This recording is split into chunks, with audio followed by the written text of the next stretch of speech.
Hey, this is Meredith's husband. I've got some SEO advice for you, but I'm going to keep it really simple so that you can understand it, so it makes sense, and most importantly, so you can actually use it.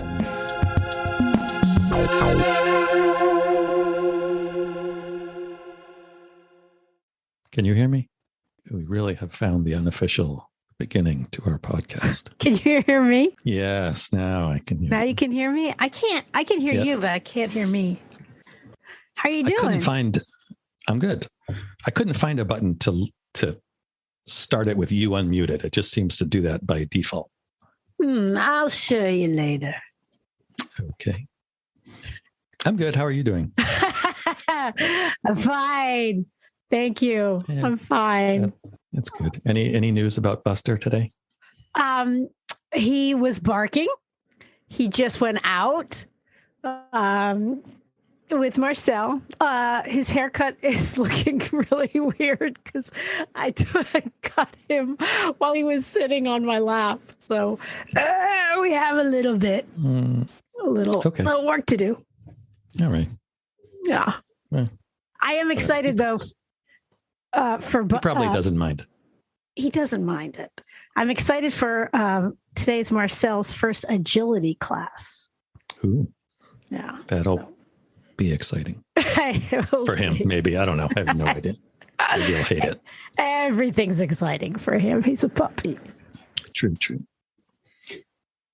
So anyway, today. Yes. I know we had a question today. Yes. I want to answer that question. And then I want to share a little bit about a type of SEO that I wouldn't call it like hidden SEO or secret SEO, but it's something that people are typically not going to think of as SEO. And it's really very important. Not so much that it's going to help improve rankings, but it will help get better clients. Really? Yes. Okay. So, but first, the question. Let's dig in. What's today's question? Let's open it up to our question. Let's open the mailbag. It says, should I consider doing any SEO boosting stuff for my hidden pages on my website? These pages are for my clients that I give them links to because they're session planning guides. They're set to public because passwords are annoying.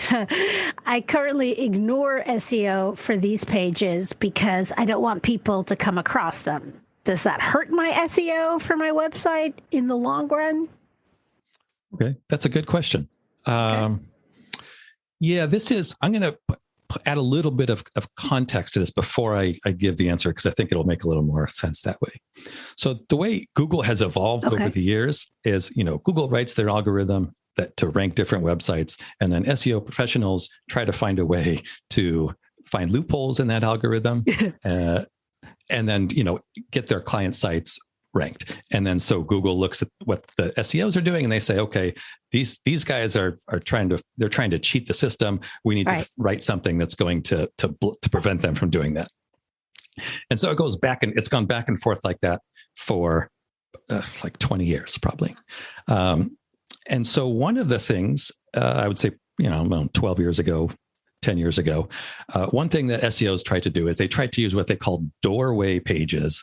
And what those were is, let's say you have a wedding photography website, and you say, okay, my main site is about wedding photography also, but I also want to rank for event venues, because I know those people are going to be looking for wedding photographers. So I want to also have a page on my site about event venues, but I want it to be hidden to my normal users. I just want to get people straight from. And so Google says, no, that's no good. And what was happening there is people would create that page.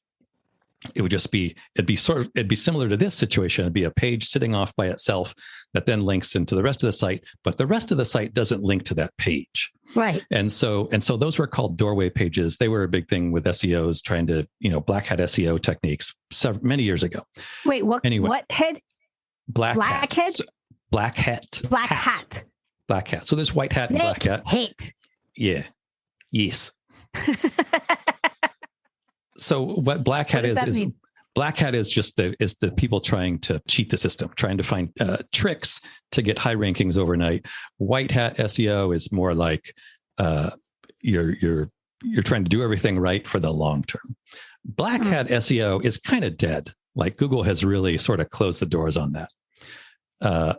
Early on, that a lot of SEO was black hat. Like you could find tricks that would get you, a website ranked number 1 overnight. Whoa! You can't really do that anymore. Yeah. People still try, of course. but the opportunities are really not there. Anyway, so back to the question about doorway pages. What this question is about is it's sounding a little bit like the structure Is it kind of of a like doorway gateway, page. like a gateway drug? Kind of. Okay. Yes. Yeah. Same idea. Okay. You're trying to have an entry to a much bigger point, but you wouldn't go from the bigger point to the entry page. Right. And now Google doesn't like that. Google wants your website to be truthful and honest, as odd as it sounds. Isn't that nice though? Yeah. Well, you think about Google's objectives. They need to send their users to people. They don't need to send their users to people. They need to send their users to websites that are good and that they like and they appreciate. If Google users went to websites that were crappy and shady and black hat, people are not going to keep using Google. True. So so you just understand what Google is trying to do. That kind of puts you one step ahead of the game.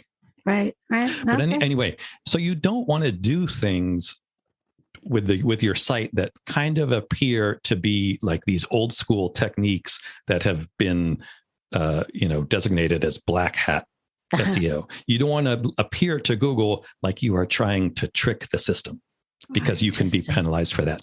So that's the context. So this question is about what to do with the pages that you don't want on your regular website. Right. That you just want to have a direct link to. Yeah. Now, unfortunately, passwords are really the best way to go. They are because without the password, Google is going to find and crawl that page one way or another. If you have a WordPress site, probably may not know this, but when you create a page on your WordPress site, and you let's say you don't link to it, so you think nobody is getting there, Google knows, because WordPress is automatically generating a sitemap, and it tells Google, hey, this new page is here. So automatically it's going to know, unless you take steps to prevent that, which is possible.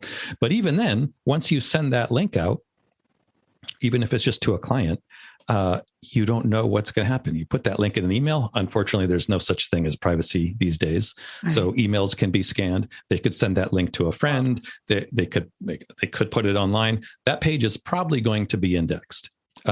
So Google is they're going to know it's there. The only way to really totally prevent a page from appearing in Google search results is to put a password on it. Okay. Now that is SEO best practice. Now, what if you, on the page, you say, here is the link and here is the password on the same email? Does that change? No, Google? That's fine. If you, no. Yeah. If you, I don't know how much my emails are going to be scanned. They're probably all going to be scanned. Probably. No individual is going to be looking at, hopefully, is going to be looking at them, but you can figure they're all being scanned by some automated email scanner bot. I don't know. So best practice, you got to put passwords on those, unfortunately. Just you can make the password simple. You can even, you just make it a very simple password. Otherwise, you're going to have to make sure that those pages are set to no index, that they are left out of your sitemap, and you have to do that consistently. Anytime you create a new page, you're going to have to take those extra steps. And even then, they might still be indexed by Google. There's really no way of preventing it without a password. So you could just make a cute password for your clients. Sure. Yeah. Yeah. It can be Kitty. anything. Yeah. Puppy. Piggy. Yeah. And one trick, if you want to know what what pages from your site are indexed, you can go to Google and you can type in the word site, SITE, colon, and then your domain name with .com, and it will come back and it will list every single page from your website that's indexed. Really? So you can see, and it won't be any other pages. It's just going to be your site. Holy smokes. So you can see if you have any pages. If you don't want them indexed, you can see if they are indexed, and vice versa. And can you just define indexed? Just a quick note about the answer that I give about Google's index here. Google's index is simply all the sites that you see when you do a Google search, all the organic listings, everything other than the ads that you see come from Google's index. Just because a website exists doesn't mean that Google can display it in search results. You first have to get that website into Google's index, and then it can be displayed in search results. And that's why we use the term index. Index means it's in Google's index. Google has an index of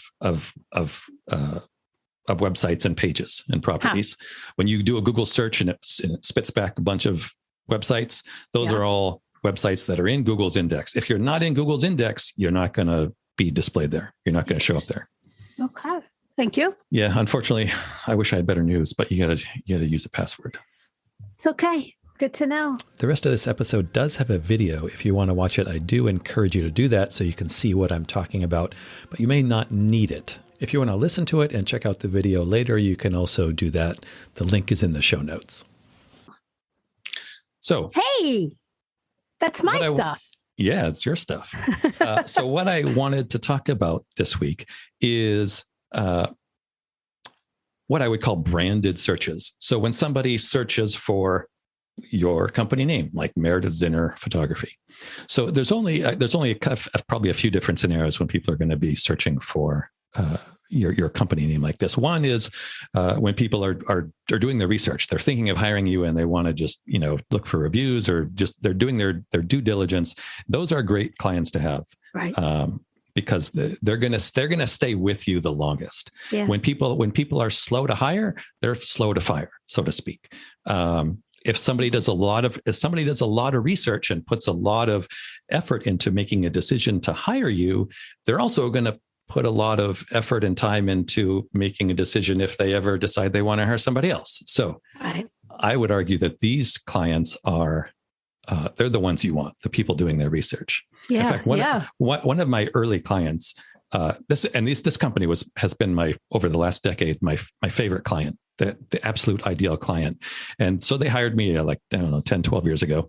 And then I found out later, the client said to me, he's like, oh yeah, we were watching your own website in search engines for about a year before we decided to contact you. Whoa. Yeah. A year. Oh. They watched because my own site had really good rankings. So they wanted to watch that. They knew that in the SEO world, a lot of sites come and go and things change quickly. So once they had seen me in position 1, 2, 3 for a full year, they're like, that's the guy we want to hire. Wow. And so those that's my best client ever by far. Right, so right, those are the clients, those are the clients you want to get. So that's why this is important. When somebody does a branded search like this, that means they're taking their time. It could also be your competitors. It could, there's other situations, but it could be you, Right. But I argue that when you do this search, and if there might be a 1 or 2 or 3 or a few different branded searches that you want to try, you want to own this page of Google. Yeah. In other words, and what I mean by that is everything from top to bottom, you want it to look good and professional, right? And you really want to own the content here. So the first thing, so we're looking at the first page of Google results for Meredith Zinner Photography. We got your website, number 1, and then we have some site links. You can't control these. Google Ops, they pull these in automatically, but these are just links to other pages of your site. Okay, and we don't know how they pull them. No, that's one thing you really can't control. If they pull a page in that you don't want there, you can have it removed. Right. You can say, hey, that one I don't want displayed. How? But you need to set up Google Search Console, which I recommend. Okay. What's that? We can cover that in another podcast. But it's basically, it's like your own Google dashboard for your website in Google's index. So it's worthwhile having. Okay. So next on this page is then images, and we've tagged, I should say I have tagged all your images. You have. Carefully so that they all display here. Your logo is here. You obviously want to make sure that for that reason, that all your logos are, somehow either on your website, or if they're not on your website, if they're somewhere else, they need to be tagged with your name. Okay. And you do that. I do that. And have you told me how you do that? Are we going to get into that? I have not. How do you do that? What does that mean? That's everybody always says, "Oh, make sure you tag them. Make sure you tag them." Yeah. And I go, so there are a couple different aspects of tagging a photo. One is the file name. You want to name your file names. You give them to me, and they have, oh my God, the most awful looking file names I've ever seen in my life. 120, what does that mean? 120 characters. They're all different. No consistency, special characters. What? And then I rename them all. So they're like, so when what would, like, for example, when I give them to clients, they say, copyright, for example, 2021 Meredith Zinner photography dash the last name of the client and the number. So do you think people are searching for copyright 2020 Meredith Zinner photographer with the last name of the client? No, because whenever I put it anything online with their permission, I always take their name out. So they just can't. Well, that's step number one is I take their name out. I take copyright out. I usually leave in some sort of Zinner photography or Meredith Zinner or something that associates it with the brand, and then kids photography, and then dash 001 2234. And then, so if you have a gallery of, say, children's photographs, they're all going to be named that same way. So it makes sense for me as a webmaster. It makes sense to Google. It's got the important elements in addition to file naming, then you can add an image alt tag, which I think we've touched base on a little bit before. Just remind me. Yeah, that's for when an image is not loading, or you have a and it describes it, and it describes what the image is. So, for example, an alt tag for this top left image might be, something about a family photo in the woods or something, right? In the wilderness. My other question. I was going to say, don't stuff your keywords. Don't stuff a whole bunch don't call all these photos children's photography. Best photographer ever. That's going to be bad. If you want it to be accurate, make it accurate. And you want more or less? I think less, you don't want to go beyond 4 or 5 words. Okay. And why not? Because the space is going to be limited. And number 2, then it's going to start to look like you are trying to spam the system and stuff more keywords. If you have all you want to do is imagine somebody is reading your web page, and where that photo is supposed to load, it doesn't load. And instead there's just a little 2 or 3 word description of what the photo is, if they were to see it. Right. On another thing for my photo, should we have kids and family rather than children and family? Why don't we talk about that at another time? Okay. That's my stuff. Okay. So let's get back to this page, and this page that you want to own on Google. So next, then we see your Facebook page, your Yelp page, your Instagram page, your LinkedIn page. Yeah. And this is, hey, you know what? This is why one reason you want to have a LinkedIn page. If you're a photographer, I understand probably you're not going to get clients through LinkedIn. Right. Nobody's going to go to LinkedIn and do a search. You're not going to be posting your work to LinkedIn, et cetera. You do want to have a business page on LinkedIn. And this is the reason, because if you click on this, you're owning this page. This is something you can control on that first page. You can put more of your work here. You can put testimonials. You can put how long you've been in business. You control it. And you want to have things that you can control on this first page. Another reason is, I'll bet most photographers, their target audience, their clients, the people who they want to have as clients, use LinkedIn. They're professionals. I use LinkedIn every day. In fact, I heard a LinkedIn marketer say, and I don't know if this is true, but he said the average income of a LinkedIn user is $80,000 a year. Oh, average. I bet the average Facebook users' annual income is not $80,000. I would tend to agree. So people using LinkedIn have jobs and they have money, to be very blunt. Right. None of them are going to look at a photographer and think, oh, yuck, she has a LinkedIn page. She runs a business. That's just, I'm not going to hire her or him or them. So it's not going to hurt. You can control what's there. I would recommend having it. Oh, excellent. So next you have your Pinterest page. Pinterest is another one that you can control. Pinterest has really good SEO on their own. So if you have a Pinterest page, people say that it's important to post to Pinterest. Those are a lot of P's. Important to post to Pinterest. So people, yes, people are right. It used to be extremely valuable. Right. It is still valuable, but in a different way nowadays. So here's your page. I would say you could probably, replace, I don't know, maybe a few dozen of these Bowie things. It's all Bowie. It's all Bowie. It's Bowie, a dog, and food and red dresses. It's really flamboyant Bowie too. It's not of course it is. Yeah. So okay, good to keep in mind, your clients, when they're really serious about hiring you, there's a good chance they're going to be checking this out. So maybe maybe a little less Bowie. Okay. Just a little.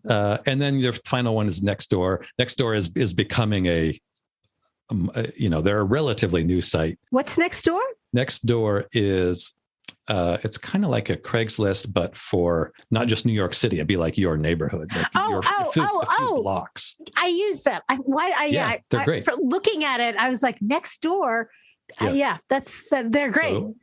So I recommend having a Nextdoor profile. It's good chance it's going to show up here.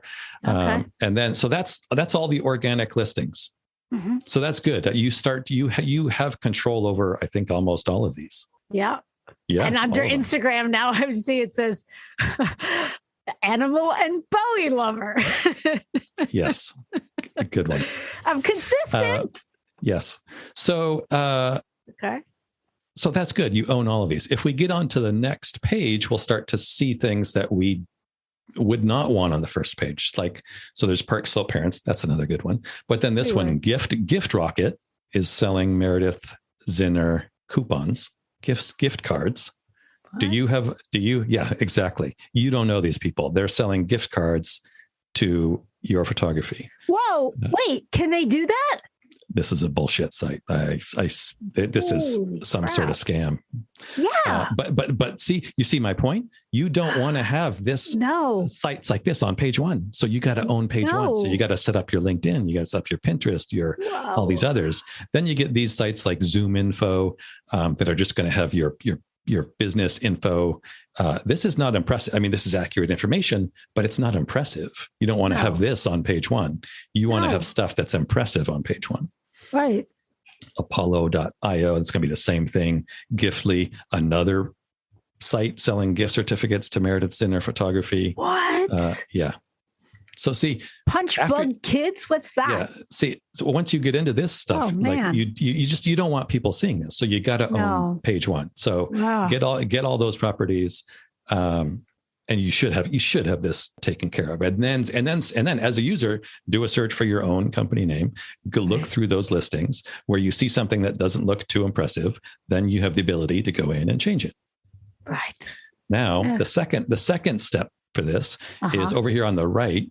This is what they call the knowledge graph. So this graph. Yeah. Okay. This is the result of having a Google My Business page. So that's something else I would recommend. How do you get that? You do a Google search for Google My Business. Go ahead and say, I want, the tutorials there are very easy. So it will guide you. There's a very good chance you already have one. Maybe you might need to claim the page as your own. It's not difficult. I'll cover that in another episode also. But this is important because you can control this image. You can control your service area. Right away, it looks kind of impressive. It has your name and logo. It has links to your website. You can call directly from Google It has things like your office hours and making an appointment. You can display your products and prices so that clients can be a little more educated before they contact you.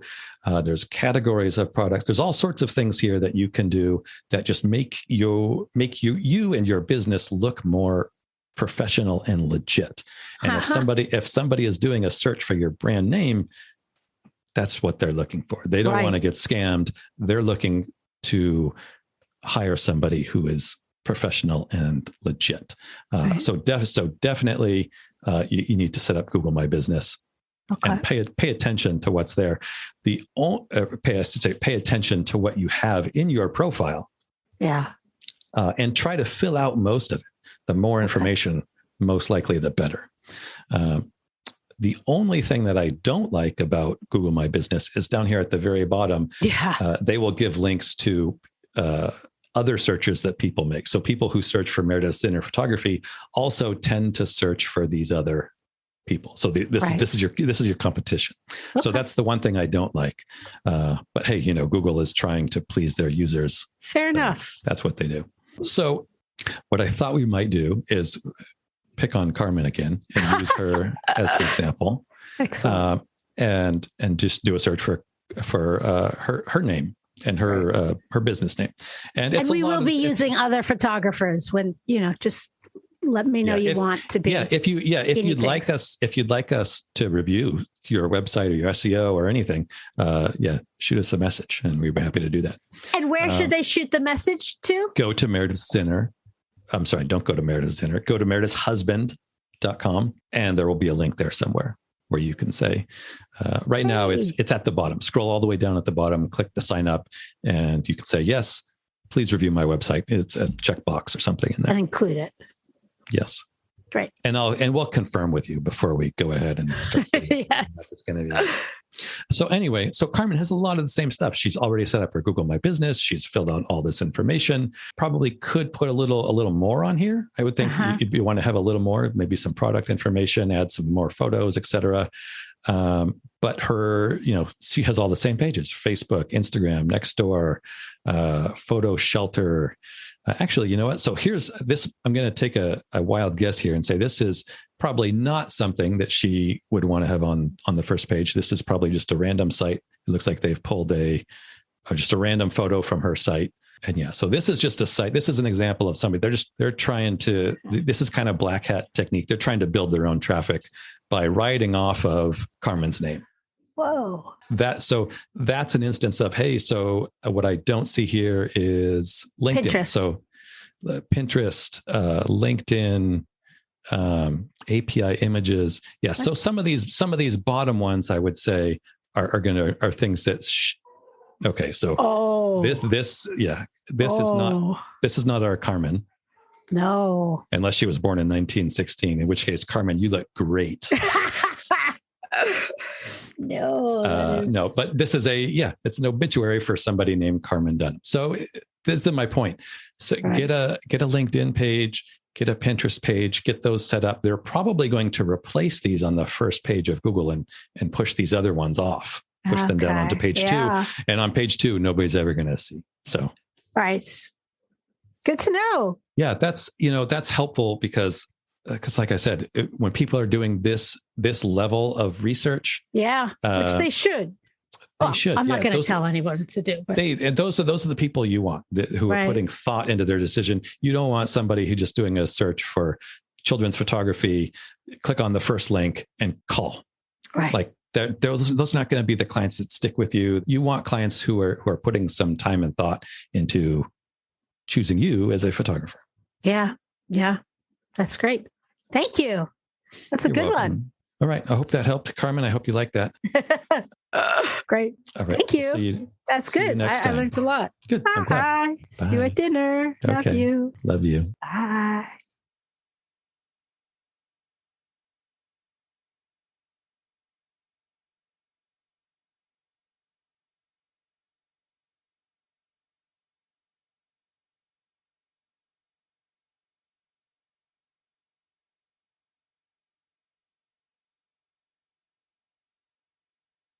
Hey, Thank you so much for listening. We really hope that you find this helpful and useful.